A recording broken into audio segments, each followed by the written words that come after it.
Hoje nós vamos falar sobre uma coisa que, se você entender, vai fazer com que você faça qualquer receita que você queira sem glúten e sem leite. É o sonho de muitos, né? Fazer a receita que quiser, a receita que tiver vontade. Então, essa etapa, esse processo que a gente vai aprender hoje é fundamental para você conseguir fazer a receita que você quiser aí na sua casa. Bora lá então? Vamos lá. Uma das etapas mais importantes, né, que a gente trata dentro da minha metodologia é a substituição de ingredientes. Por que para mim é muito importante? Porque eu tenho restrição alimentar. Eu tenho que substituir ingredientes. E eu sei que você ali na sua casa tem um gosto diferente, tem condições diferentes, tem restrições diferentes e precisa adequar as receitas às suas condições. Concorda comigo? Só que não adianta nada você pegar uma receita que você não possa consumir e adequar essa receita sem entender o que você está fazendo. Por quê? Porque se você substitui do jeito errado, você tem prejuízos na sua massa e o seu resultado vai ficar nem de longe saboroso, né? Talvez fique até comível, como minhas alunas falam. Mas para ele ficar melhor que o com glúten, a gente precisa entender essa etapa muito bem para executá-la corretamente e assim alcançar os resultados. Eu sei que muita gente fica com o pé atrás, né? As pessoas que ensinam, por exemplo, na internet, ficam com o pé atrás quando algum aluno pergunta assim: ah, mas como é que eu posso substituir essa farinha? O que eu posso usar no lugar do açúcar, né? Tem muita gente que não gosta que as pessoas perguntem sobre substituição. Eu sei disso porque eu já perguntei e eu já, né, não fui respondida do jeito que eu gostaria. Então, para mim é fundamental que vocês saibam substituir. Por quê? Porque eu quero que você se torne independente de mim. Nossa, Gabriela, você quer me ver pelas costas? Não. Eu quero que você saiba fazer as coisas sem ter que ficar perguntando para as outras pessoas. Eu quero que você tenha autonomia para substituir corretamente, de maneira consciente, os ingredientes que você queira substituir nas suas receitas. Tá? Então, até as minhas alunas até comentam: nossa, Gabriela, você incentiva, né, que a gente aprenda a substituir. Eu achei que você fosse ficar chateada quando a gente perguntasse para substituir alguma coisa dentro da receita que você criou. Não, eu fico feliz, porque isso significa que vocês estão querendo aprender realmente, né? Entender ali como que acontece, as etapas, os processos dentro de cada tipo de receita. Isso é valiosíssimo porque você tem essa autonomia de fazer a receita que você tem vontade.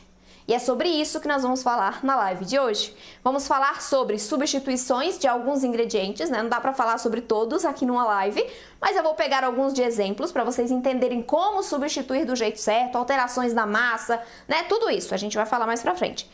E também eu vou te mostrar o que você tem que considerar na massa durante o preparo para que consiga substituir do jeito certo. O que é isso? Tem algumas coisas que a gente precisa entender antes de substituir. Algumas coisas que a gente precisa fazer na hora de substituir dentro da nossa receita para que a nossa substituição seja realmente, né, funcione. Beleza? Então vamos falar sobre isso? Então bora, né? Deixa eu tomar uma água e vamos começar. Enquanto eu bebo uma água, já aproveita para curtir a live e também para compartilhar com a sua família, com seus amigos, nos seus grupos, né, nas suas redes sociais. Compartilhem a live nos seus stories. Manda aí para os seus stories a live para a gente conseguir atingir mais pessoas, ajudar mais pessoas. Vamos lá, gente. Vamos lá, todo mundo. Vamos compartilhar enquanto eu bebo água. Não custa nada e é rapidinho e me ajuda demais. Bora lá então? Ok. O que acontece de bom com você quando você aprende a substituir corretamente os ingredientes? Quando você aprende, você adequa a receita ao seu gosto. Por exemplo, eu não sou muito chegada na farinha de grão de bico. Tem muitas alunas minhas que também não gostam do sabor do grão de bico, né? Porque ele é mais acentuado. Claro que a gente consegue usar em proporções menores, né? Mas eu não gosto da farinha de grão de bico, então eu não uso nas minhas receitas. Isso não quer dizer que eu não faça receitas que leve a farinha de grão de bico. Mas eu não uso. Por quê? Porque eu sei por outra. Eu sei por qual outra eu posso substituir essa farinha. Então, quando você não gosta de milho ou tem, né, não gosta de coco na sua receita, esses ingredientes que são mais diferentões, né? Tem gente que não gosta. E tá tudo bem não gostar. Gosto é gosto, cada um tem um, certo? O que é mais importante? Você saber como tirar aquilo da sua massa, substituir sem prejudicar o resultado.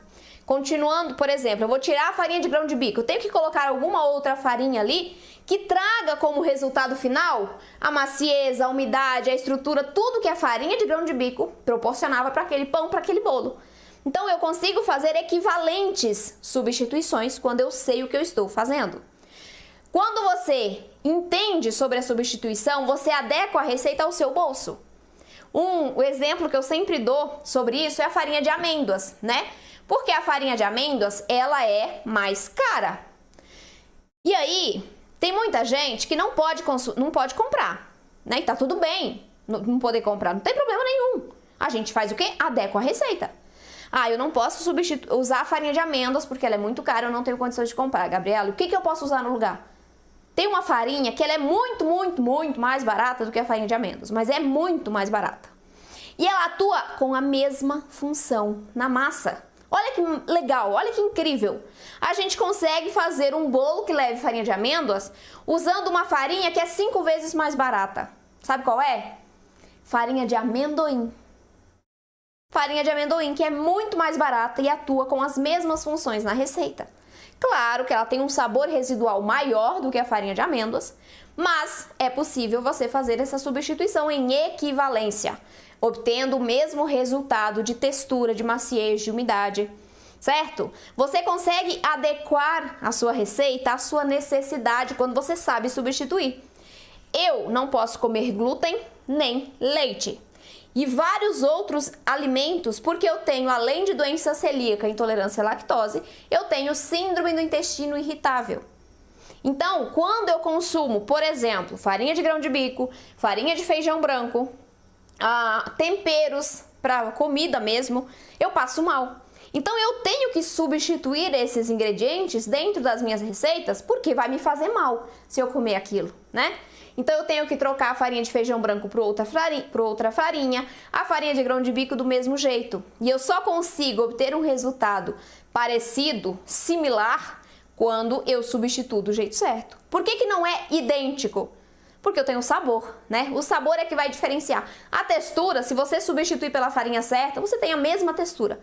Mas o sabor ele vai ser diferenciado, não tem jeito, certo? Mas a gente consegue fazer isso. A gente consegue adequar a receita de acordo com o que a gente precisa. Tem lugares que nem é possível comprar determinados tipos de farinhas. Por exemplo, é uma farinha que a gente vai falar hoje na live, que é a farinha de trigo sarraceno. A farinha de trigo sarraceno, ela não está disponível em todos os lugares para você comprar. Então tem muita aluna minha que tem que comprar ou pela internet ou tem que substituir. É possível substituir perfeitamente. É possível substituir a farinha de trigo sarraceno nas receitas, a gente já vai falar quais são os substitutos, funções, tudo isso.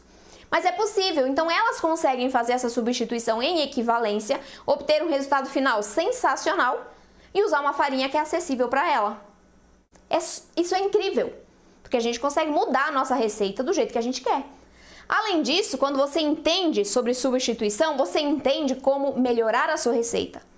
Vamos dizer que você está fazendo um pão e aí só que sua massa ficou meio seca depois de assada. O que você pode usar dentro da sua receita para trazer mais umidade e maciez? Aí você vai buscar.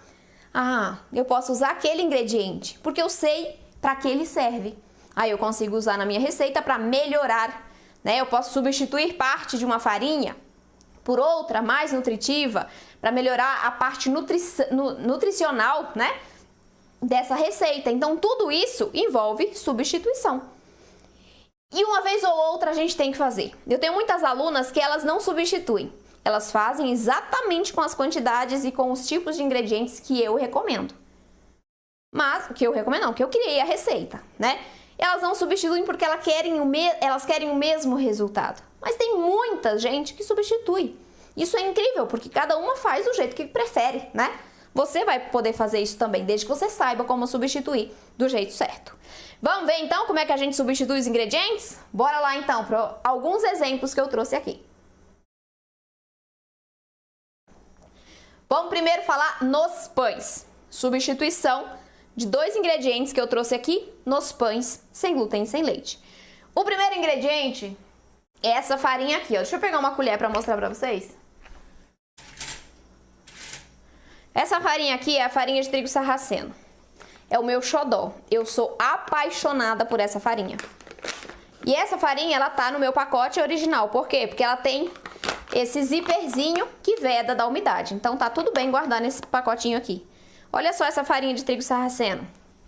Vou chegar mais perto para vocês verem a coloração e o tamanho do grânulo dessa farinha. Ela é super fininha, tá vendo? Tá subindo uma poeirinha da farinha.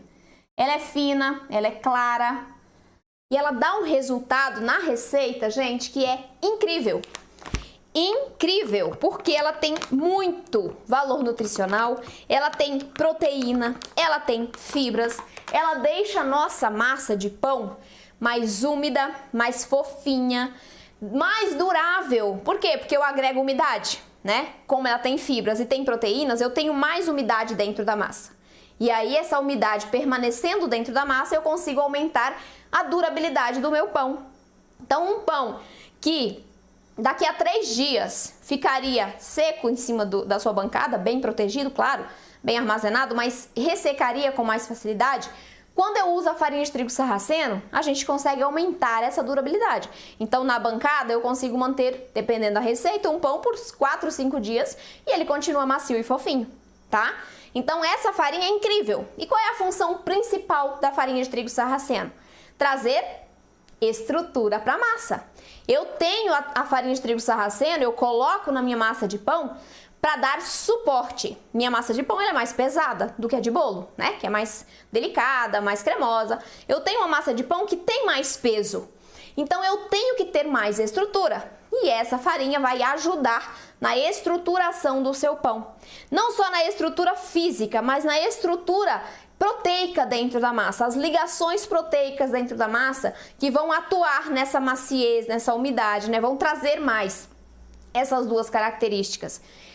Essa farinha, gente, é sensacional. Só que não é tão fácil assim de ser encontrada. Você não acha em qualquer tipo de supermercado, né? É mais comum em lojas de produtos naturais ou pela internet. Eu compro pela internet, que é mais fácil para mim, já chega na porta da minha casa, mais simples, né? Eu compro a quantidade que eu preciso e tá tudo certo. O frete é tranquilo. Aí tem outra coisa, né? Comprar pela internet pode ser caro por conta do frete. E aí, você tem que analisar ali o que é melhor para você.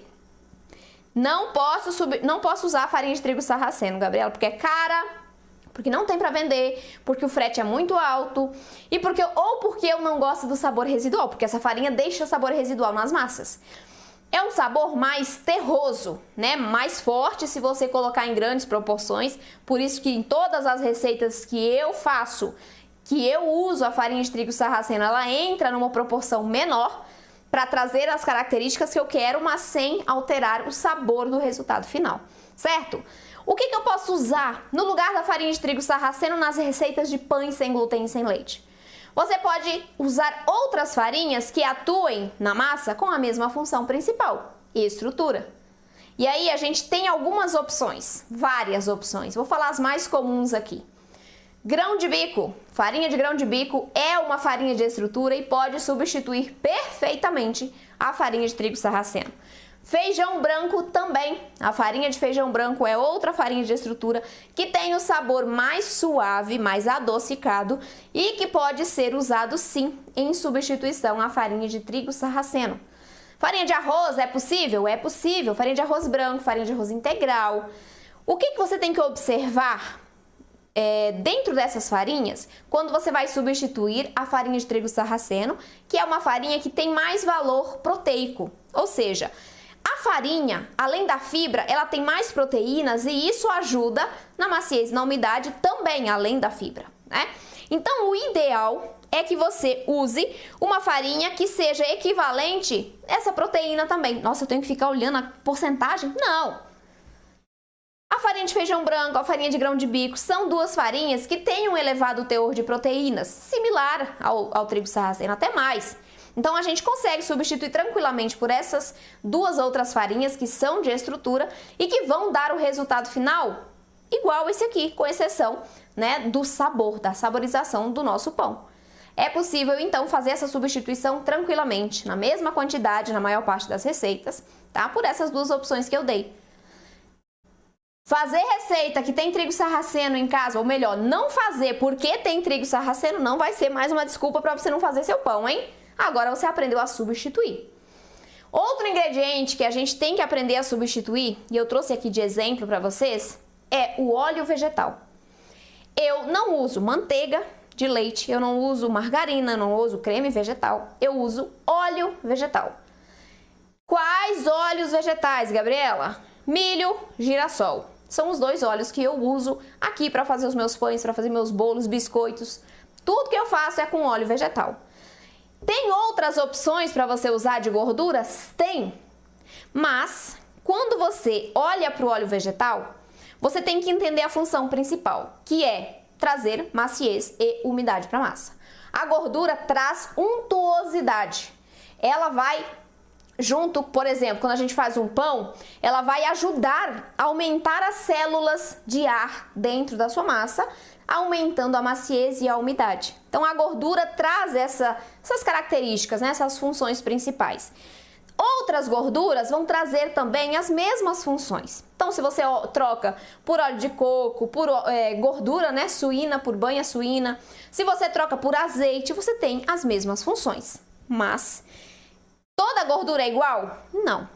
Cada tipo de gordura vai ter um poder de dar untuosidade para a massa diferente. O óleo de milho, o óleo de girassol, o óleo de soja, de canola, o azeite de oliva, eles estão ali, né? É praticamente o mesmo nível de untuosidade para a massa. Agora, quando você tira o óleo de girassol, o óleo de milho e coloca um óleo de coco, aí fica diferente. Porque o óleo de coco tem um poder untuoso maior do que o óleo de milho. Então, se você faz a substituição do óleo de milho, óleo de girassol por óleo de coco na mesma quantidade, você vai deixar a sua massa mais gordurosa e vai deixar a sua massa mais pesada. Porque eu tenho mais gordura, mais poder de dar untuosidade dentro do óleo de coco. Então, o que vocês têm que fazer? Eu posso substituir? Claro que sim.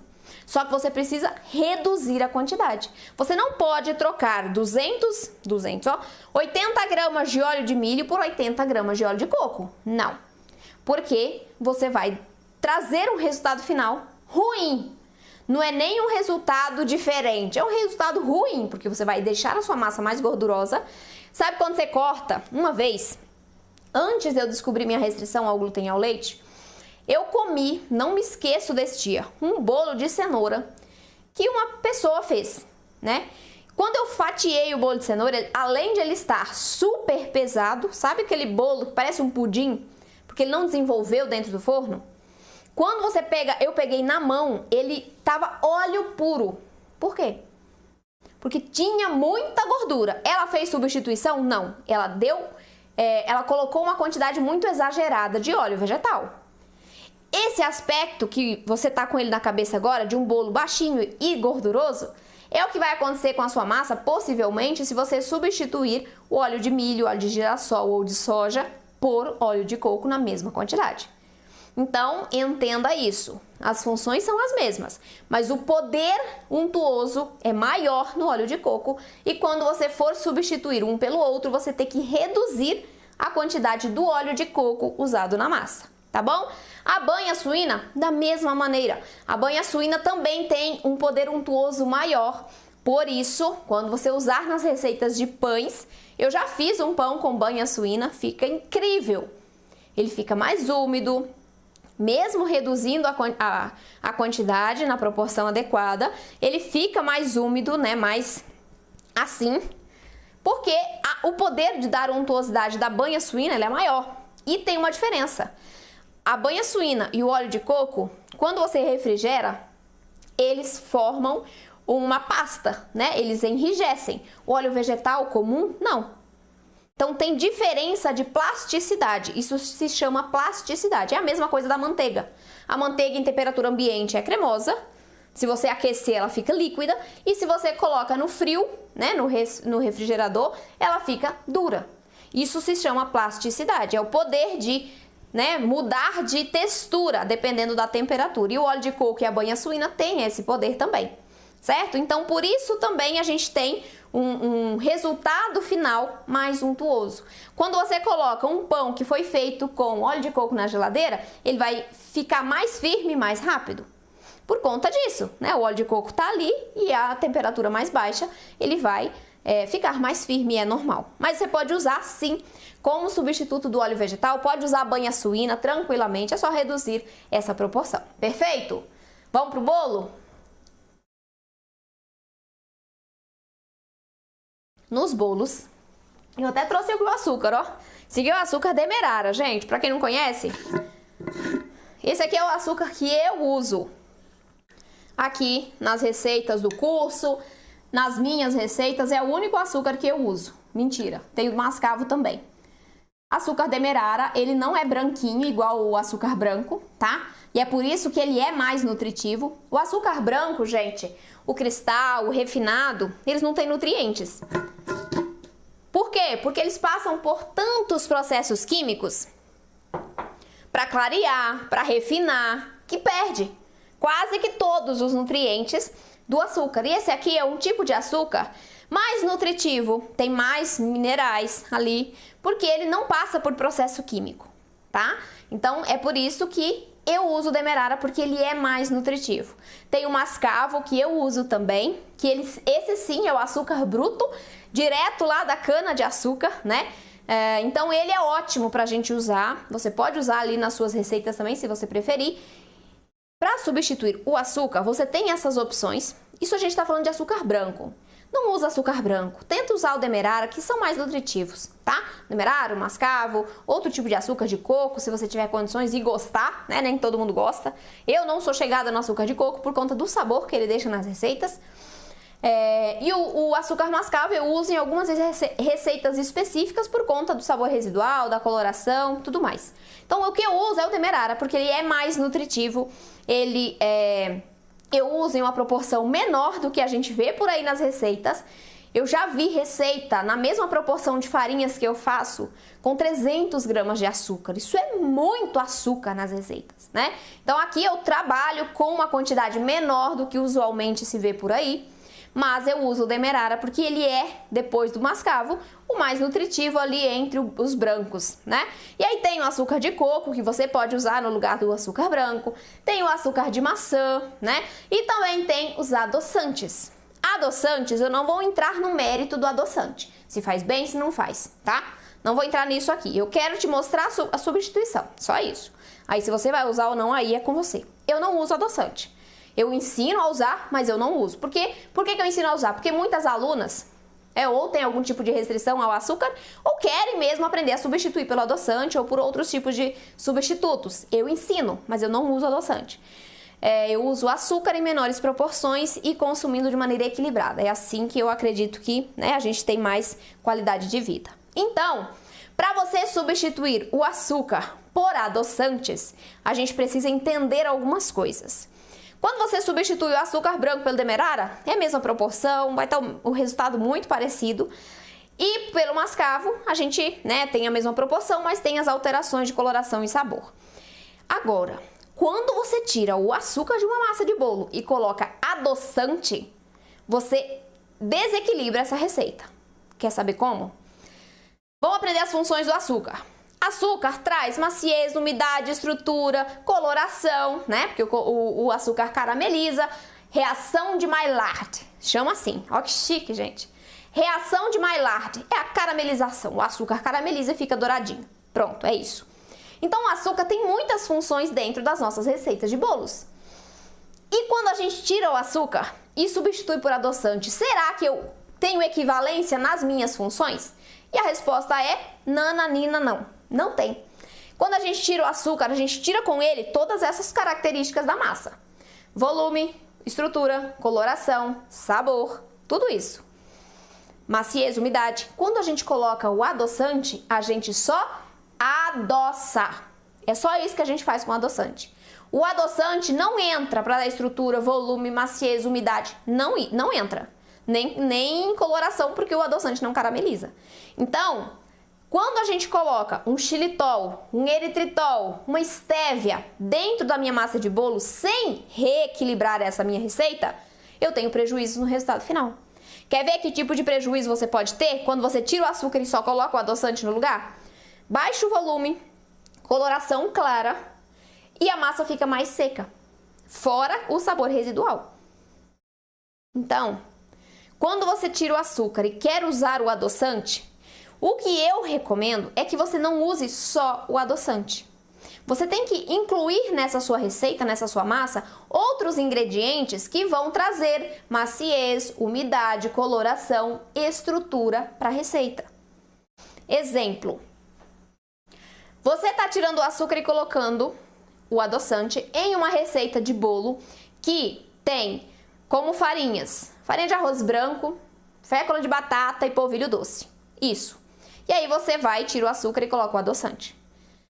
O que eu recomendo quando você fizer isso com esse mix de farinhas? Por exemplo, você pode ou colocar mais gordura, ou colocar mais ovos, ou colocar mais farinhas ricas em gorduras e proteínas.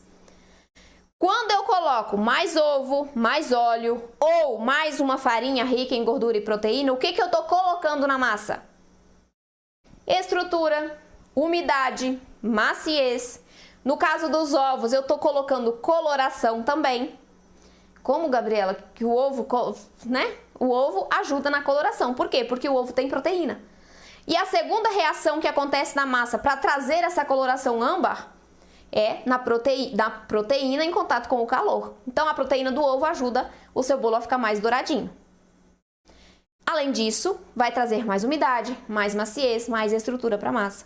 Então, toda vez que você tirar o açúcar, você tem que pensar muito bem no que vai usar no lugar. Se você fizer adoçante e açúcar 1 para 1 só, o seu resultado não vai ficar igual ao que ficava com açúcar. Nem parecido. Outra coisa que você pode usar junto com o adoçante é uma pasta. Uma pasta de frutas frescas, por exemplo. Eu quero usar a banana. Então, eu posso fazer uma banana amassada ali e junto com o adoçante na massa, eu coloco uma banana amassada. Por quê? Porque a banana vai trazer um docinho, né? Uma banana bem madura vai trazer um doçor para a massa. E também vai trazer maciez e umidade por conta do purê. Você pode usar um purê de outro tipo de fruta, né? Uma pastinha de frutas secas também. Uma pastinha de tâmara, de uva passa, de ameixa. Tudo isso vai trazer umidade. Também traz um pouco de estrutura para a massa, mas principalmente umidade e maciez que você tira quando o açúcar é retirado da receita. Tá vendo que não é simplesmente tirar o açúcar e colocar adoçante? Se você fizer isso, você não vai ter um resultado do jeito que você poderia ter se substituísse do jeito certo. Eu vejo tantas pessoas falando assim, usa adoçante no lugar do açúcar. Só isso, não ensina que a diferença entre um bolo com adoçante e um bolo com açúcar é imensa. Fora o sabor residual, que ainda vai ficar, né? E no caso do xilitol e do eritritol, por exemplo, se você consome em uma proporção maior, pode te causar desconfortos gastrointestinais. Por quê? Porque eu tenho ali polióis. Xilitol e eritritol são polióis, são açúcares do álcool. Então, esses ingredientes, quando consumidos em excesso, podem trazer desconfortos para você, para sua família. Então, até aí, você vai ter que controlar o consumo. Claro, a gente controla com açúcar também, só que aqui a gente tem que controlar por outros motivos, né? Além da saúde ou não que o adoçante vai trazer para você. Isso é outra história, não vou entrar nessa seara, não, de discutir se é bom ou não, se é bom para você, se não é, se é mais saudável, se não é, não entrar nisso. O que eu quero te ensinar, te mostrar, é que não dá para você trocar açúcar por adoçante na mesma proporção e não mexer mais na receita, porque o resultado vai ser diferente, e muito diferente. Então você tem que entender as funções do açúcar para poder agregar à sua receita outros ingredientes que tragam as funções que você retirou ao retirar o açúcar. Tá entendendo como funciona? Sempre combine. O ideal é sempre combinar esses substitutos para a gente ter um resultado final melhor. Perfeito? Ok, vamos para o próximo.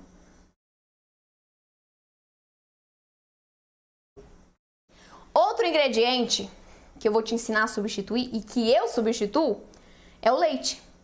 O leite animal, para muita gente, para uma parcela gigantesca da população, causa desconforto. Tem muita gente, lá na Semana Sem Glúten Sem Leite, a gente vai falar sobre isso também, muita gente no Brasil tem intolerância à lactose, tem alergia ao leite.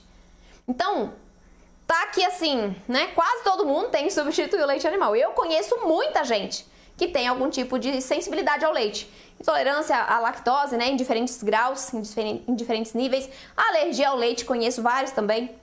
Então, a gente precisa retirar esse ingrediente. E tem muita gente que retira por conta, né, do poder inflamatório que ele tem. Para muitas pessoas, não tô falando que para todo mundo.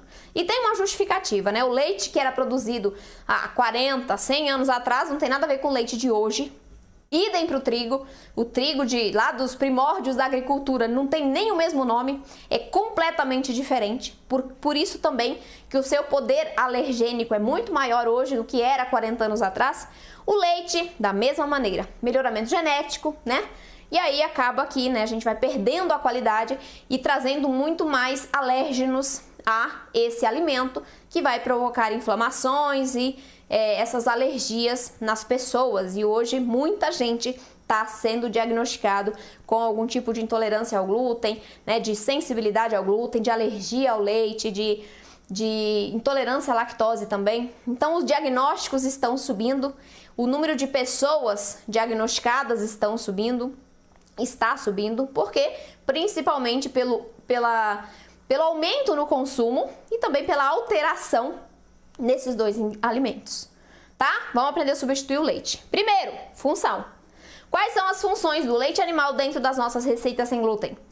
Função principal, unir. Homogeneizar os ingredientes secos. Então o leite está ali para unir os demais ingredientes, para trazer umidade, para trazer maciez, porque esse leite também tem um teor de proteína, tem um teor de gordura, né? Então esses dois componentes vão trazer essa maciez, essa umidade. Eu tenho muita água dentro do leite, né? Então eu consigo, né? Consigo ter um resultado macio, úmido, fofinho, que cresce bem quando eu uso leite animal. Mas será que ele é realmente necessário dentro das nossas receitas? O leite animal não. A gente pode substituí-lo tranquilamente, sem alteração no resultado final. Sabe pelo quê? Por quais outros? A gente pode substituir o leite animal por bebidas ou extratos vegetais, né? A gente chama de leite vegetal. Não é leite propriamente, mas o jeito comum da gente tratar são os leites vegetais. Coco, amêndoas, castanha de caju, amendoim, gergelim, semente de melão. Olha aí, aprendi essa aí. Semente de melão. Que mais? Leite de batata doce, já vi fazendo. Leite de arroz, né? O leite mais barato que tem é o leite de arroz, que não é tão rico assim em nutrientes, mas é possível de usar em substituição ao leite animal. Então a gente tem N tipos de leites que a gente pode usar em substituição ao leite animal.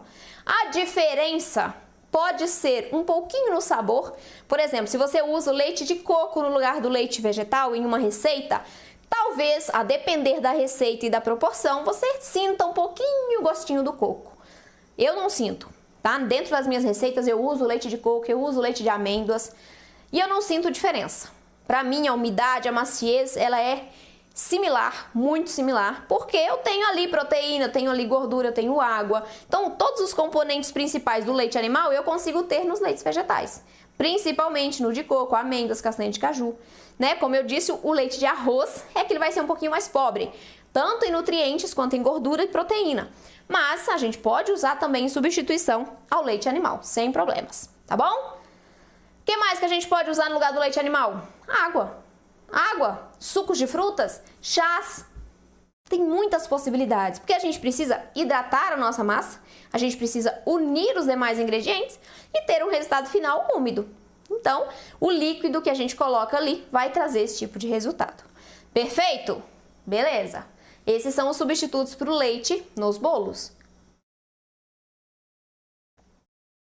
E agora, o que você precisa considerar para substituir ingredientes nas receitas sem glúten e sem leite? Não é simplesmente, você já percebeu, que não é simplesmente você ir lá pegar um ingrediente, tirar e colocar outro no lugar. sem entender o que está fazendo. Não é assim que funciona. Para você ter um resultado melhor que o com leite, melhor que o com trigo, você precisa substituir conhecendo a função principal daquele ingrediente que você quer substituir. Eu quero trocar a farinha de amêndoas, então eu tenho que entender qual é a função principal da farinha de amêndoas naquela massa, na minha massa, né? A farinha de amêndoas sempre vai ter a mesma função principal. E pegar outro ingrediente que tem essa mesma função e colocar no lugar. É assim que a gente faz substituições conscientes, sabendo a função principal do ingrediente que eu estou retirando, para poder repor essa função. Senão você vai ter prejuízo na massa. Você pegou a farinha de arroz branco e trocou por farinha de amêndoas. Você vai ter o mesmo resultado? Nem parecido. Porque são farinhas completamente diferentes, com funções completamente diferentes. Uma não substitui a outra. Se você fizer essa substituição, vai dar ruim. Então você precisa conhecer a função principal para entender o que usar no lugar, para reequilibrar essa receita. Outra coisa, quando você vai fazer qualquer substituição, qualquer alteração na massa, você tem que fazer uma por vez. Sabe por quê? Vamos lá. Você quer trocar a farinha de arroz branco por farinha de amêndoas e você quer trocar o óleo vegetal de girassol por óleo de coco. Você fez duas alterações, certo? Tá. Aí você faz essas duas alterações e o seu resultado fica pesado, gorduroso e solado. Por quê? Por que ficou assim? Qual alteração me deu esse resultado? Não sei. Será que foi a combinação das duas? Será que foi a substituição da farinha de arroz pela farinha de amêndoas? Será que foi a substituição do óleo vegetal de milho por óleo de coco? Não sei.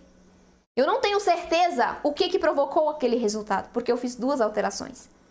Então faça uma por vez. E aqui a gente não está falando só dos ingredientes maiores, ingredientes menores também, goma xantana. Eu quero trocar a goma xantana por psyllium e eu quero trocar o óleo vegetal, óleo vegetal não, os ovos por algum tipo de substituto para os ovos. E aí, o resultado, como é que vai ficar? Não sei. Mas você não vai saber de onde veio o resultado. Esse é o problema, porque aí se você não sabe de onde veio, você não sabe como corrigir. Então faça uma alteração por vez e só. E o mais importante, que muita gente não sabe disso, ou não tem consciência disso. Quando você faz qualquer alteração na sua receita, o seu resultado final será alterado. Seja na coloração, na textura, no sabor, vai ser alterado. Porque a gente está usando ingrediente diferente. Eu falei que o substituto da farinha de trigo sarraceno pode ser a farinha de grão de bico. A textura vai ficar a mesma, mas o sabor vai ficar diferente, a coloração vai ficar diferente. Então, não queira fazer uma substituição e ter o mesmo resultado idêntico, igualzinho, porque você não tem. Então, essa é a consciência que você precisa ter quando faz substituição, que vai mudar o resultado. Vai ficar uma maravilha? Tomara que sim. Pode ficar ruim? Pode. Mas vai ficar diferente, isso é fato. É igual o resultado com glúten do sem glúten. É igual? Não, é diferente. Apesar do sem glúten ser melhor, o resultado é diferente. E a gente precisa ter essa consciência, tá? Tenha essa consciência de que cada alteração vai provocar uma alteração também no resultado, não só de ingredientes. É muito importante que você entenda isso para você não se frustrar. Não, eu fiz a substituição que a Gabriela falou da farinha de trigo sarraceno por grão de bico, mas a cor ficou diferente, o sabor ficou diferente. Claro que vai ficar diferente, são farinhas diferentes. Cada uma tem um sabor, cada uma dá um resultado de cor na receita diferente. Então, a alteração, por mais que ela seja pequena, ela altera o resultado final também. Certo? Estamos combinadas? Então tá bom. Alguma dúvida, gente? Deixa eu pegar meu telefone aqui pra gente ver. Aqui. Já carregou, deixa eu tirar da tomada, né, pra não explodir. Deixa eu pegar aqui as perguntas do YouTube e vou vendo no Instagram aqui já, que eu já tô com o Instagram lá no meu computador. Ai, cansei. Nossa, eu falo muito, né, gente? Vocês não cansam de me ouvir, não? Tomara que não, né? Se não, lascou. Vamos lá. Boa noite. Qual farinha posso substituir a aveia em bolos e pães? Ângela. Vamos lá? Aveia. Deixa eu só ir colocando aqui. A farinha de aveia é uma farinha de estrutura, assim como a farinha de trigo sarraceno. Mas a farinha de aveia, ela... Deixa eu baixar aqui. Mas a farinha de aveia, além de dar estrutura, ela também tem muita fibra e muito carboidrato, muito amido, tá? E essa combinação, ela tem que ser muito cuidada. O uso, essa substituição da farinha de aveia, ela tem que ser muito cuidadosa. Por quê? Ela tem muita fibra, tem muito amido. Então, a farinha de aveia, ela vai absorver muito a umidade. Quando você usa essa farinha na sua massa, com certeza a quantidade de água, de leite que você usa é maior. Quando você troca a farinha de aveia, que é rica em fibras, rica em amido e traz a estrutura para a massa, você tem que trazer para a receita uma farinha similar. Um exemplo é a farinha de trigo sarraceno. Traz estrutura, traz proteínas, traz fibras. Só que o resultado é diferente, tá? Mas você pode usar a farinha de trigo sarraceno para substituir a farinha de aveia nas receitas. Tanto de pães quanto de bolos. Eu usei no pão e durou uma semana, fofinho. Arrasou, Joana! Olha aí, é maravilhosa essa farinha, gente. Eu sou apaixonada. O dia que vocês tiverem a oportunidade de experimentar, experimentem. Vocês vão gostar. Mas cuidado com a qualidade do produto, tá? Cuidado com a coloração, principalmente. Tem algumas alunas que compraram uma farinha de trigo sarraceno, só que ela veio muito escura. Isso significa que tem muita casca do grão mesmo do trigo sarraceno. E aí a gente tem alteração no resultado de sabor e também de absorção de água, porque a gente tem mais fibras, então a massa vai reter mais a umidade, vai precisar de mais líquido. E também o sabor, né? O sabor vai ficar mais forte por conta da quantidade maior de casca. A farinha de trigo sarraceno é muito forte, deixa o sabor muito forte no pão. Olha só, ela tem sabor residual. Só que se você souber usar na proporção correta e combinar corretamente com outras farinhas, você não vai sentir sabor forte. E também lembre-se de olhar a qualidade do produto. Se sua farinha for mais grossa, se ela tiver uma coloração mais escura do que essa que eu te mostrei, aí o sabor dela é mais forte também, tá? É só equilibrar.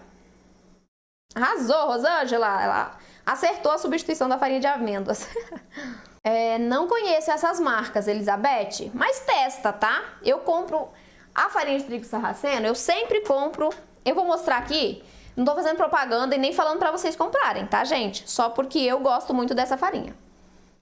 Eu compro essa daqui, ó, da Leve Croque.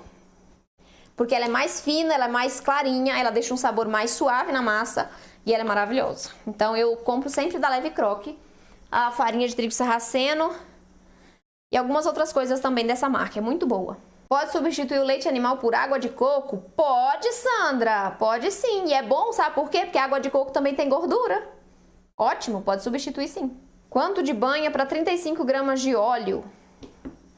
Depende muito, Aparecida, das farinhas que está usando, né? Por exemplo, se você usa farinhas mais ricas em gorduras, mas só na substituição direta aqui, você pode reduzir de 7 a 5 gramas dessa proporção. Então, você pode colocar ali uns 28 gramas, tá? De banha no lugar do óleo.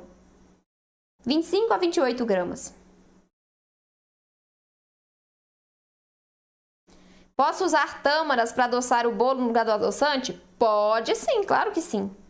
Pode sim, tá? Só vai dar um resultado final diferente, mas você já sabe disso, né? Né, Zenaide? Zenaide já sabe que vai dar um resultado final diferente. Pode sim.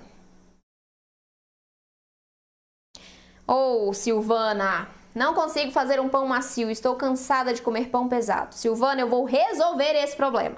Sabe onde? Lá no evento. Lá no evento, na Semana Sem Glúten Sem Leite, eu vou te ensinar uma receita de pão que é de comer rezando. Já viu esse ditado? Não tô falando em excesso, é a verdade. O pão que vocês vão aprender lá na Semana Sem Glúten Sem Leite é sensacional. Mesmo, de verdade. Macio, leve, fofinho, saboroso, com a casquinha fina, macia. Delicioso, gente. Sério. É muito bom. Então vocês participem da semana e aprendam mesmo todos, seguem as aulas, tá? Sigam todas as 3 aulas para vocês entenderem como fazer a receita do jeito certo. Porque não adianta, por exemplo, você pegar só a receita escrita e fazer em casa. Não adianta você ver a primeira parte da receita, que é fazendo a massa, e depois ignorar o resto e fazer a receita. Por quê? Porque quando você faz isso, a chance de você errar esse pão é muito grande. Então você tem que assistir todas as etapas de preparação, anotar, seguir exatamente o passo a passo para que você consiga executar esse pão e ter um pão delicioso aí na sua casa. Faz que você não vai se arrepender, sério. Você vai se surpreender com o resultado dessa receita. O inhame é uma boa colocar como purê? Pode colocar sim, Tarcísio. Pode usar o purê de inhame se você gostar, tá? É ótimo. Fica bem maciozinho, bem úmido. Se eu optar apenas pela água, preciso colocar algum outro ingrediente para deixar a massa mais fofa? Não precisa, Ju. Sabe por quê? Porque a diferença entre você usar o leite vegetal e a água, na prática, na receita, vai dar diferença? Vai. Mas é uma diferença muito pequena. Então não tem necessidade de você mudar os ingredientes dessa receita por conta dessa substituição. Não tem problema. Ai, Maria, que bom que você gostou da live. Tá gostando, né? Porque não acabou ainda. Faço pães com farinha de sarraceno escura. Finalização pra mim fica melhor, mais bonita, com aparência menos branca. Com certeza. Gisele é aluna também, né? Eu já vi, inclusive, pães seus. Eu acho que o seu já mandou, não mandou? Ele é mais escurinho mesmo. Aí a opção, tá vendo? É gosto. Então tem gente que vai gostar dessa farinha de trigo sarraceno mais escura. Eu prefiro a mais clarinha, com um sabor mais suave. Mas não tem problema nenhum se você prefere a outra, tá? Ótimo. E fica realmente bonito, um pão mais escuro. Arrasou, Gisele. Muito bem. A proporção de farinhas em uma receita de pão segue a mesma regra do mix de farinhas? Sim. Como são as referências dos outros ingredientes? Aí não vai ter como eu te dizer, João Paulo. Sabe por quê? Porque cada tipo de receita vai modificar essa proporção de cada tipo de ingrediente. Por exemplo, a quantidade de gordura que eu uso no pão francês é diferente, a proporção é diferente do que a proporção do pão de forma, que é diferente do bolo. Tá vendo? Então depende muito da receita que você está executando, essa variação nas proporções dos outros ingredientes. Mas tudo isso, todos os outros ingredientes, derivam do mix de farinhas, tá? Então a gente considera sempre o total de farinhas para poder derivar a porcentagem dos demais ingredientes. Mas para cada receita essa porcentagem varia. Olha só, Nicole, meus bolos sempre ficam pesados. Eu uso farinha de arroz e farinha de coco. Nicole, você só usa essas 2 farinhas? Deixa eu te falar uma coisa. A farinha de coco é muito rica em fibras. Apesar de ter gorduras, ela é uma farinha que vai ressecar a sua massa se você não hidratá-la muito bem. Então, quanto mais fibra tem uma farinha, mais água ela puxa, certo? Quanto mais água ela puxa, tendo gordura, o que vai dar no resultado? Vai pesar essa massa. E a massa de bolo, ela é mais leve. Então, quando a gente coloca muita fibra, a gente pesa o resultado final e o bolo fica pesado consequentemente. Mas aqui, se você está usando só essas 2 farinhas, o seu mix está desequilibrado. Se está desequilibrado, aí a gente tem que consertar tudo para poder dar um bolinho leve, né? Você pode usar a farinha de arroz e a farinha de coco, mas não só elas, e depende muito da proporção. A gente precisa equilibrar com outros tipos de farinhas e também equilibrar nas quantidades para que a gente consiga ter um resultado mais leve.